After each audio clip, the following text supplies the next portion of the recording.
এখন হাতের মুঠোয় লাল বাবা রাইস। এখন থেকে লাল বাবা রাইস অনলাইনে ঘরে বসে অর্ডার করুন। লাল বাবা রাইস, লাল বাবা অনলাইন, অর্ডার করুন আজই। লাল বাবা রাইস, স্বাদ ও স্বাস্থ্য একসাথে পাবেন শুধুমাত্র লাল বাবাতে। স্বপ্নের কেরিয়ার গড়তে চান? আসুন যোগ দিন MCRS নলেজ ক্যাম্পাসে।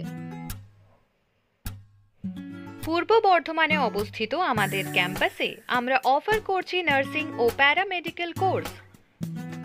সবুজ ঘেরা হাইটেক ক্যাম্পাস, সঙ্গে কলেজ সংলগ্ন অত্যাধুনিক হস্টেল।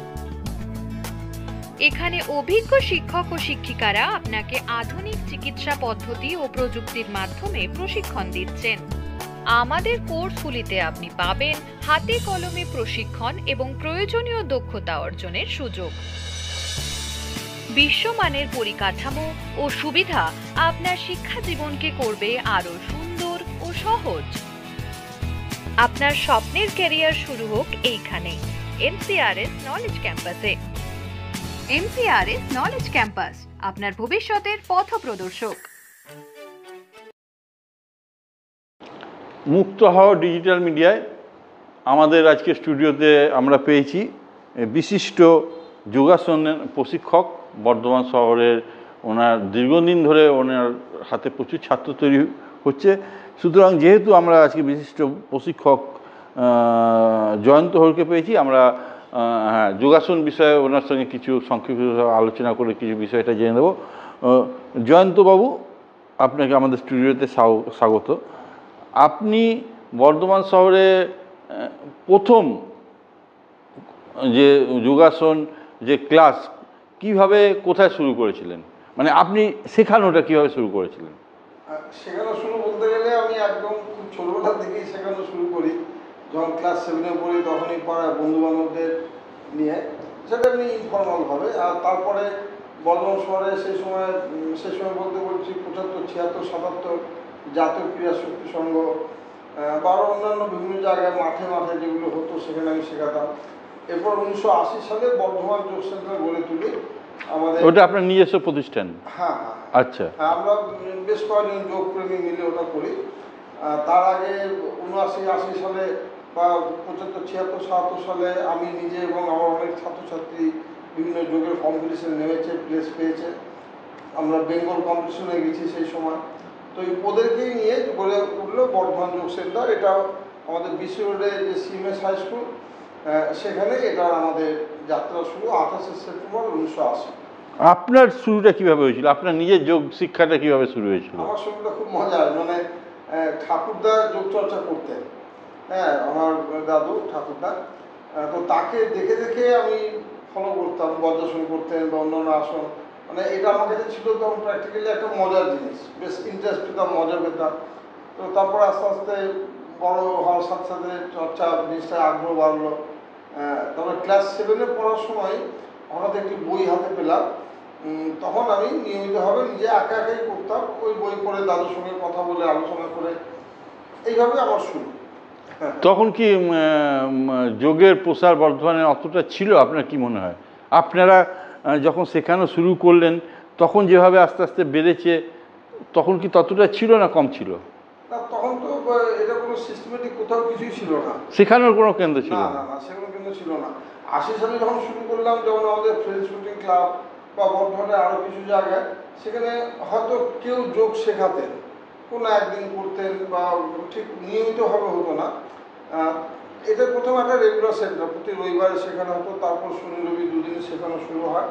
তারপর আস্তে আস্তে আমাদের এই ছাত্রছাত্রীদের দ্বারা বর্ধমান শহর এবং আশপাশে অনেকগুলো সেন্টার। তাহলে আপনার ছোটোবেলা আর এখন বর্তমান পজিশনে যোগের প্রসার বা যোগের চর্চাটা অনেক বেড়েছে? না, অনেক বেড়েছে নিঃসন্দেহে। এখন তো এই যে যোগ দিবস পালিত হচ্ছে প্রতি বছর, তার মাধ্যমে একটা যোগের প্রচার হচ্ছে। বিভিন্ন ইলেকট্রনিক্স মিডিয়া, সেখানে আমরা যোগ সম্বন্ধে নানা রকম দেখছি। যোগের বহু বই পত্র পত্রিকা বাজারে আছে, যার মাধ্যমে। আপনি তো যোগের অনেক বই আছে আপনার নিজের, সেই বই দেখে যদি কেউ যোগ করে, সেটা করতেই পারে, যেহেতু আপনি বই করেছেন, সেখানে ছবি আছে, নিয়ম আছে, সেটা বই দেখে করলে মানে সাফল্য কতটা? দেখুন, বইটা হচ্ছে কি একটা গাইড, মানে বই সব কিছু নয়। যেমন ধরুন স্কুলের ছেলেমেয়েরা পড়ছে, তার তো সবাই বই কেনে, কিন্তু ও তো স্কুলে যাচ্ছে, মাস্টারমশাইয়ের কাছে পড়ছে, বাড়িতে পড়ছে, বাবা মার কাছে পড়ছে, পড়েও 60% মার্কস পাচ্ছে না। তার যদি কেউ যোগ এমনি শিখতে চান, ছেলেমেয়েরা কলেজে স্কুলে যারা পড়ছে, বই পড়লো, দেখলো, পড়লো, খুব ভালো, কোনো অসুবিধা নেই। কিন্তু কেউ যদি এটাকে ট্রিটমেন্ট হিসেবে নিতে চান, যোগের মাধ্যমে কোনো রোগ সারাতে চান, তাহলে কিন্তু শুধুমাত্র একটা বই যথেষ্ট নয়। বই থেকে বিষয়টা সম্বন্ধে জানা যায় যে এতে এই হয়, ও তো এই হয়, এরকম একটা বইয়ে জ্ঞান বৃদ্ধির জন্য আপনি বলতে চাইছেন, জ্ঞানের জন্য। আর বাস্তবে করতে গেলে প্র্যাকটিক্যাল করতে। কারো কাছে গিয়ে এটা সবার ক্ষেত্রেই দরকার, যেটা আমি বললাম ছোটদের স্টুডেন্টদের ক্ষেত্রে, তারাও কোথাও গিয়ে শিখবে। কারণ একটা জিনিস কি দেখুন, আমরা যদি দেখি আমাদের পাড়ায় পাড়ায় গলিতে রাস্তায় ছেলেমেয়েরা ক্রিকেট খেলছে ব্যাট বল নিয়ে, তো ওই ছেলেটাই যখন বড় হচ্ছে তাকে আমার কোচিং সেন্টারে পাঠাচ্ছে। কেন না, এতদিন সে খেলা জানতো, এবার সে খেলা শিখতে গেল। এই যে দুটোর মধ্যে তফাৎটা বুঝতে হবে, একটা জানা, একটা শেখা। ইত্যবসরে আপনাকে জেনে নিই যে এই যোগের সঙ্গে এই শ্বাস প্রশ্বাস নেওয়া ছাড়ার কতটা যুক্ত। হ্যাঁ, যোগের মধ্যে যেমন প্রাণায়াম একটা চ্যাপ্টার, খুব বড় অধ্যায় প্রাণায়াম। সে প্রাণায়ামে তো গোটা ব্যাপারটাই শ্বাস প্রশ্বাসের বিভিন্ন নিয়ম আছে। কিন্তু এমনি যখন আমরা আসন অভ্যাস করছি, আসন অভ্যাসের ক্ষেত্রে প্রতিটি আসনের সাথে শ্বাসের কোনো বিশেষ নিয়ম নেই। এই নিয়ম নেই কথাটা বললাম, কিন্তু আসলে নিয়ম আছে। ব্যাপারটা কীরকম, ধরুন আমি দুহাত তুলছি, বসে দুহাত তুলছি মাথার উপর দিয়ে, আস্তে আস্তে সামনে ঝুঁকলাম, দুহাত দিয়ে পা ধরলাম। তো এই সময় কিন্তু শ্বাস নিতে নিতে হাত উঠবো এবং শ্বাস ছাড়তে ছাড়তে নামবো, এটার নিয়ম। কিন্তু এই নিয়মটা শেখার কোনো প্রয়োজন নেই। কেন নেই? কারণ আমাদের শরীরটাই এমনভাবে তৈরি, যখন আমরা এমন কোনো অ্যাক্টিভিটি করবো যেমন বুকের কাছে প্রসারিত হচ্ছে, আপনা আপনি হাওয়া ভিতরে ঢুকবে। আচ্ছা, এই যে প্রাণায়াম ঢুকছি তখন বেরিয়ে, প্রাণায়াম আর আর যে আসন, দুটো কি আলাদা জিনিস? হ্যাঁ আলাদা, অবশ্যই অবশ্যই। আসনটা হচ্ছে একটা ফিজিক্যাল পশ্চার, আমি করলাম, করে ওইভাবে চুপচাপ থেমে থাকলাম, স্ট্যাটিক এক্সারসাইজ বলে এটাকে। আর প্রাণায়াম যখন করছি, আমাদের অষ্টাঙ্গ যোগ বলে একটা ব্যাপার আছে, সেখানে যম নিয়ম আসন প্রাণায়াম, আগে আসন তারপরে প্রাণায়ামের কথা বলা আছে। আসনটা আগে করা দরকার কেন, প্রাণায়াম ধরুন আমি যদি 10 মিনিট 15 মিনিট একটানা করি, তাহলে ওই একভাবে যে বসে থাকার ক্ষমতাটা, মানে মেরুদণ্ড যাতে ব্যথা না হয়ে যায়, পা ধরে না যায়, সেই কারণে আগে আসন হবার দরকার। এবং আসন আমি ভালোভাবে শিখে গেলাম, তারপরে আমি প্রাণায়াম করলাম। শ্বাস প্রশ্বাসের সেখানে অনেকগুলো আপনারা ব্যাপার শিখিয়ে দেন। প্রাণায়ামের ক্ষেত্রে শ্বাস প্রশ্বাসের ব্যাপারটা মেন হচ্ছে, প্রাণায়ামের মূল জায়গা পরিপূর্ণ শ্বাস গ্রহণ এবং পরিপূর্ণ শ্বাস ত্যাগ। এই জায়গাটা অনেকে খেয়াল করেন না। যেমন আমি একটা উদাহরণ হিসেবে দেখাই, ধরুন অনুলোম বিলোম প্রাণায়াম, এটা দেখবেন অনেকেই করেন এইভাবে, ঘরে করে। হ্যাঁ, এই যে করলেন, প্রসেস কিন্তু ঠিক আছে, যদি বলে দেখুন তো আমার প্রসেস ঠিক আছে, প্রসেস ঠিক, কিন্তু উপকারিতা পাবেন না। কেন পাবেন না? কারণ এক্ষেত্রে এই গভীরভাবে শ্বাস নিতে হবে, পরিপূর্ণ নিতে হবে। এই যে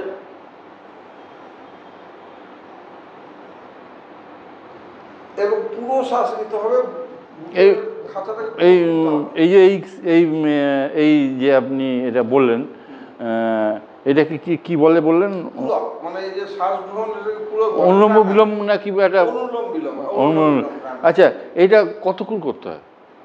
এগুলো দেখুন অনেকে অনেক দীর্ঘ সময় করেন, 15-20 মিনিটও করেন, তবে আমার মতে 5 মিনিটের বেশি একটানা না করাই ভালো। এর উপকারিতাটা যদি একটু বলে দেন। এর উপকারিতা বিরাট, মানে বললে শেষ একটু সংক্ষেপে। হ্যাঁ, সংক্ষেপে বলছি।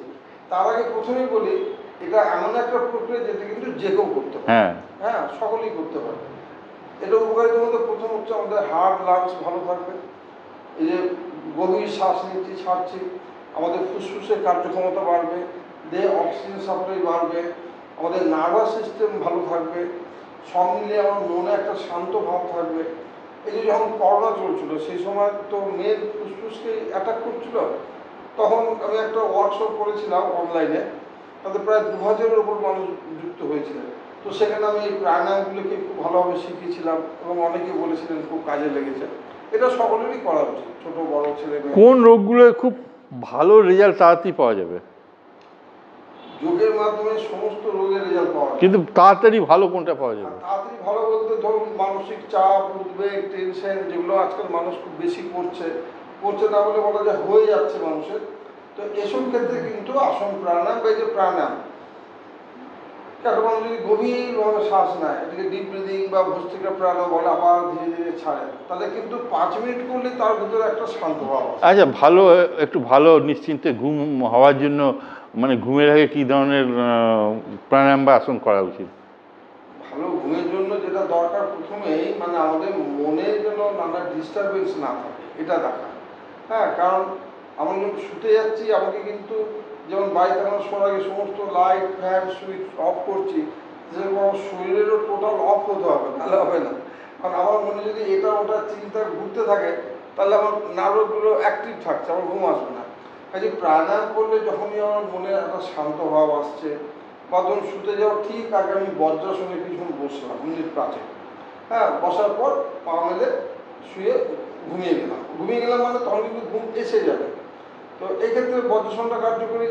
এছাড়াও সারাদিনে বা সন্ধ্যের দিকে কিছু আসন প্রাণায়াম করলে খুব ভালো হয়, ঘুমের ক্ষেত্রে ভালো কাজ হবে, মেন্টাল রিল্যাক্সেশন আসবে। আচ্ছা, মেয়েদের তো নিশ্চয়ই কিছু কিছু মেয়েদের শারীরিক সমস্যা থাকে, সেই কোন কোন সময় মেয়েদের আসন করা উচিত না?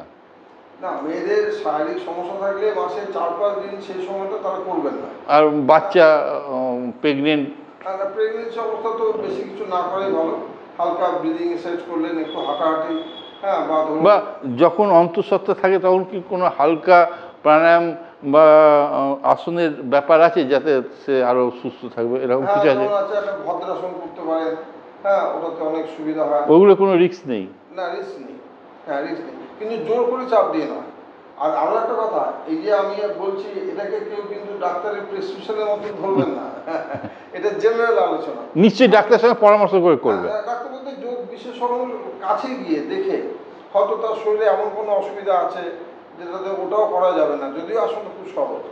কিছু হালকা ফ্রি হ্যান্ড এক্সারসাইজ এগুলো করা যেতে পারে, তবে কোনো কঠিন ব্যায়াম অবশ্যই না। ওই সময় আপনারা বাদ দিয়ে রাখেন? হ্যাঁ হ্যাঁ। আচ্ছা, বেশি একটা বয়সের পর কোন কোন আসনগুলো করা যায় না?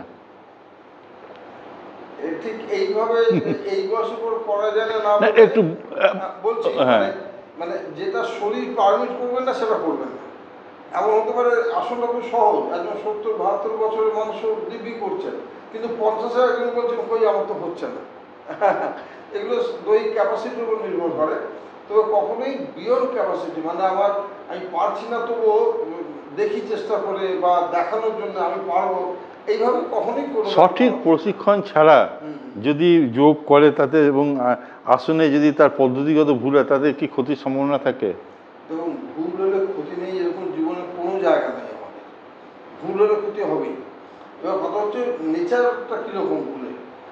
একটা জিনিসকে অনেকে যেটা ভুল ভাবেন সেটা আসলে ভুল নয়। যেমন আমি পদ্মাসন করতে গিয়ে আমার একটা পা ঠিক উঠলো, আরেকটা পা তোলার পর হাঁটুটা মাটি থেকে একটু উঠে গেল, এটা কিন্তু ভুল নয়। তার মানে আমার 60% হয়েছে বা 70% হয়েছে। স্কুলের পরীক্ষাতে তো 35% পেলেই পাস, তার মানে 60% সে জানে না বা পারে না, তাতেও তো পাস করে যাচ্ছে। কাজে আসন করার সময় আমাদের কত পার্সেন্ট হচ্ছে এটা হচ্ছে একটা জিনিস। আর একটা হচ্ছে যেটা আমার করা উচিত না, ধরুন যেমন স্পন্ডিলাইটিস, কোমরে ব্যথায় সামনেযুক্ত ব্যায়াম করা উচিত না। কেউ যদি আমি এরকম পেয়েছি সামনেযুক্ত ব্যায়াম করতে আমার ভালো লাগে, আমি না করবেন না, ক্ষতি হবে, তবু তিনি করেছেন, করে ক্ষতিগ্রস্ত হয়েছে। তো এই জায়গাগুলো খেয়াল রাখতে হবে যে নিয়মকানুনগুলো ভালোভাবে মেনে চলতে হবে।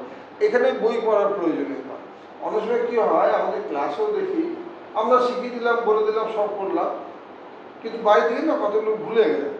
কিন্তু বইটি যদি পড়েন, ও আচ্ছা এটা তোমার পড়া চলবে না, তাহলে ওনার একটা চেতনা। এখন তো যেহেতু ইউটিউব হয়ে গেছে, এখন ডিজিটাল মিডিয়া আছে, এখানে তো একবারে আগে যে সুযোগটা ছিল না, বইয়ের ছবি দেখে সব হয় না, কিন্তু এখন ওখানে ভিডিওর মাধ্যমে সবটাই দেখানো হচ্ছে। এতে কি যারা ঘরে বসে যোগাসন করে বা শিখতে চায় তাদের উপকার হবে? এখানে কিন্তু সে পুরো ভিডিওতে দেখতে পাচ্ছে। এখন ওইটাই কথা যেটা বললাম শুরুতে, যে যেমন ধরুন একটি ছেলে বা মেয়ে অঙ্কের বই কিনছে, তার মানে এই না যে আমি স্কুলে যাবো না বা টিচার রাখবো না। এগুলো কিন্তু শিখতে হয় এবং এটাকে বলা হয় গুরুমুখী বিদ্যা। মানে একজনের কারণ ম্যান টু ম্যান ভ্যারি করে। টিভিতে যেটা দেখানো হচ্ছে সেটা জেনারেল ইনস্ট্রাকশন, এবার আমার কি রোগ আছে না আছে, কতটা ক্ষমতা, সেই অনুযায়ী একজন শিক্ষক ঠিক করে দেবে। তবে হ্যাঁ, বই পড়ে বা টিভি দেখে পড়ে সুস্থ হয়েছে বহু মানুষ আছে। তারা যদি সিরিয়াসলি করেন, বইটা ভালো করে পড়েন, খুব মন দিয়ে প্রতিটি কথা শোনেন এবং শরীরে কোনো অসুবিধা হলেই অভ্যাস বন্ধ রাখেন, তাহলে ক্ষতির সম্ভাবনা কম। এবার আপনি যেসব কৃতি ছাত্রছাত্রীদের তাদের সম্বন্ধে যদি একটু বলেন, আপনার যারা কৃতি ছাত্রছাত্রী তারা তো অনেক জায়গায় ছড়িয়ে গেছে, তাদের সম্বন্ধে যদি একটু বলেন। হ্যাঁ, আমাদের যেমন ধরুন একটি অনলাইন কোর্স আছে যোগের, সেই কোর্সের মাধ্যমে সারা পশ্চিমবাংলা বা বলা যায় বাংলার বাইরে বিদেশেও অনেক স্টুডেন্ট আছে। তো তারা বিভিন্ন জায়গায় যোগ শেখাচ্ছেন খুব সাফল্যের সাথে।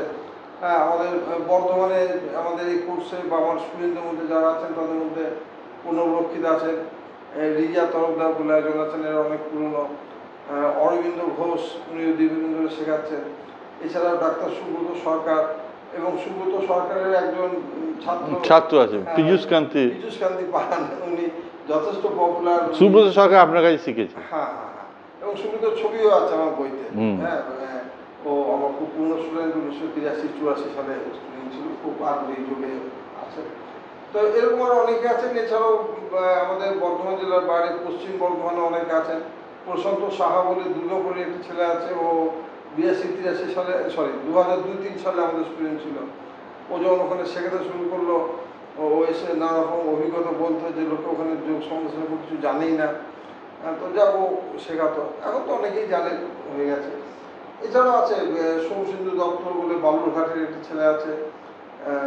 কলকাতায় বহু স্টুডেন্ট আছেন, তারা খুব আগ্রহের সঙ্গে। কাটোয়াতে আছেন অসীম দফাদার, ও গত রবিবারে একটি সুন্দর কম্পিটিশন অর্গানাইজ করলো। পূর্ণবারে আছেন, তারপরে কলকাতায় বিভিন্ন জায়গায় আছে। এবার এরা তো প্রশিক্ষক হিসেবে নিজেদের প্রতিষ্ঠা করেছে, এবং প্রশিক্ষক হিসেবে নিশ্চয়ই আর্থিকভাবেও নিশ্চয়ই লাভবান হচ্ছে কিছু। দেখুন, পেশাটা যদি অর্থ না আসে তাহলে তো। আমি যাদের নাম বললাম এরা প্রত্যেকেই যোগের মাধ্যমে বেশ কিছু আয় করছেন, এবং অনেক আছেন। মলয় রাউত বলে বর্ধমানে আছেন, উনি তপস্যা যোগ এবং জিম সেন্টার চালাচ্ছেন। উনি তো এটা করেই ঘর সংসার সব চালাচ্ছেন। সেটা যদি এখন পেশাদার সব কিছুতে হয়ে যাচ্ছে, ক্রিকেট খেললে টাকা পাওয়া যায়, ফুটবল খেললে টাকা পাওয়া যায়, হকি খেললে টাকা পাওয়া যায়। যদি অর্থ উপার্জনের কোনো সেখানে রাস্তা না থাকে, সেখানে একটু সমস্যা হয়ে যায়। অর্থ উপার্জন করতে গেলে যেটা খুব বেশি দরকার, যোগলেরা বহু ছেলে মেয়ে আসেন, ভাবেন যে আমি একটু শিখিয়ে পয়সা উপার্জন করবো, কিন্তু নিজেকে তৈরি করার ব্যাপারে তারা সিরিয়াস না। এখানে তৈরি বলতে শুধুমাত্র কম্পিটিশনে ফার্স্ট সেকেন্ড বা চ্যাম্পিয়ন হলাম এটা না। যোগ অ্যাজ এ সাবজেক্ট, যোগ বিদ্যা হিসেবে যদি কেউ জানে, শেখে, যোগের উপর বিভিন্ন কোর্স করে, তাহলে কিন্তু তার শেখানোর যোগ্যতা অনেক বাড়বে। এবার প্রশিক্ষক ছাড়া কি আর অন্য কোনো দিক আছে প্রতিষ্ঠা পাওয়ার যোগের মাধ্যমে? যোগ টিচার হিসেবে অনেকে আছেন, ধরুন ঠিক এভাবে সেন্টার না করে, যেমন আমাদের শ্রীতা মিত্র বলে একজন মহিলা আছেন, সুদিন ধারা, ও যেমন সেন্টার করে শেখাচ্ছে। হ্যাঁ, আমাদের সুদিন ধারা আপনার ছাত্র? হ্যাঁ, বর্ধমান ডিস্ট্রিক্ট যোগ অ্যাসোসিয়েশনের সেক্রেটারি। এছাড়াও উনি বিভিন্ন জায়গায় ক্লাস নেন, বিভিন্ন কোর্সেরও ক্লাস টিচার হিসেবে। হ্যাঁ, যেমন খেলাধুলোর ক্ষেত্রে বিভিন্ন সরকারি বা বেসরকারি অফিসে খেলাধুলোর ক্ষেত্রে ফুটবলার, ক্রিকেট, হকি, এরকম বিভিন্ন প্রতিষ্ঠানে সেখানে একটা চাকরির ব্যাপার থাকে। সেরকম যোগায় কি এখন পর্যন্ত হয়েছে? যোগের চাকরি তো প্রচুর ছেলেমেয়ে চাকরি করছে। যোগ টিচার হিসেবে ছেলেমেয়ে আছে, স্কুলে তো আছেই, ছোটোখাটো যে ইংলিশ মিডিয়াম স্কুলগুলো।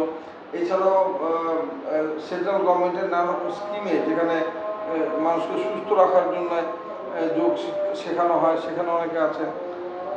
তবে এটা বললে যেমন বলি, চাকরি আজকাল কিন্তু অনেক ক্ষেত্রে এমন হয়ে গেছে যে যতটা সময় দেওয়া হয় সেই তুলনায় রিটার্ন পাওয়া যায় না, মাইনে পাওয়া যায় না। তো আমি আমার ছেলের কথাই বলছি, ও যেমন MBA পাস করার পরে কলকাতায় একটা চাকরি করছিল, ওখানে ছিল ভালোই।